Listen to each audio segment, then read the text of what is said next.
Assalamualaikum warahmatullahi wabarakatuh. Di video kelima, kita akan membahas tentang apa ya? Nah, tentang bagaimana sih hukum janji dalam transaksi muamalah. Menurut Muhammad Usman Syubair, di kalangan fuqaha terdapat 4 pandangan mengenai janji atau wa'ad, yaitu pendapat mayoritas fuqaha dari Hanafiyah, Syafi'iyah, Hanabilah, dan satu pendapat dari Malikiyah yang mengatakan bahwa janji merupakan kewajiban agama dan bukan kewajiban hukum formal, karena wa'ad merupakan akad tabarru atau kebijakan atau kedermawanan, dan akad tabarru tidaklah lazimah atau mengikat. Yang kedua, pendapat sebagian ulama diantaranya ada Ibnu Syubrumah, Ishaq bin Rawahiyah, Hasan Basri, dan sebagian pendapat Malikiyah yang menyatakan bahwa janji itu wajib dipenuhi dan mengikat secara hukum. Hal ini didasarkan kepada firman Allah Subhanahu wa Ta'ala, "Hai orang-orang yang beriman, janganlah kamu mengatakan sesuatu yang tidak kamu lakukan. Amat besar kemurkaan di sisi Allah bagi orang yang berkata akan tetapi tidak dilaksanakan." Quran Surat As-Saff ayat 1. Dan hadis tentang tanda-tanda orang munafik.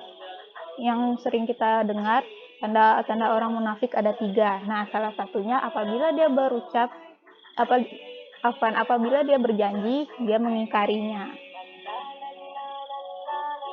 Nah, kemudian ada pendapat sebagian fuqaha Malikiyah yang menyatakan bahwa janji itu bersifat mengikat secara hukum apabila janji tersebut berkaitan dengan suatu sebab, sekalipun sebab tersebut tidak menjadi bagian atau disebutkan dari pernyataan jani atau mau'ud tersebut.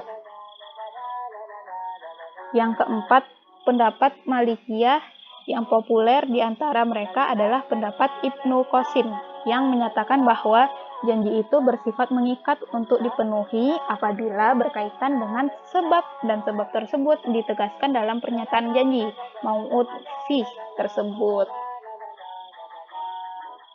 Menurut Fatur Rahman Jamil, berdasarkan penjelasan-penjelasan tadi, mayoritas berpendapat bahwa janji atau wa'ad ini hanya mengikat secara moral atau agama dan tidak mengikat secara hukum. Meskipun demikian, dari pandangan ahli hukum Islam di atas, ada yang berpendapat bahwa janji atau wa'ad ini tidak hanya mengikat secara moral, akan tetapi mengikat secara hukum.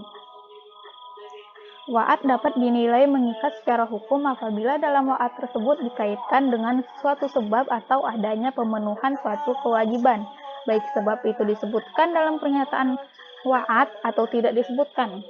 Pendapat terakhir didasarkan pada Quran Surat As-Saffat ayat 2-3 dan hadis tentang tanda-tanda orang munafik yang tadi, yang salah satunya apabila berjanji dia mengingkari janjinya. Pada hadis tersebut, kata berjanji merupakan terjemahan dari wa'ad. Pendapat pertama dipegang oleh mazhab Hanafi, Syafi'i, dan Hanbali, sedangkan yang kedua dipegang oleh mazhab Maliki. Sekian dan terima kasih.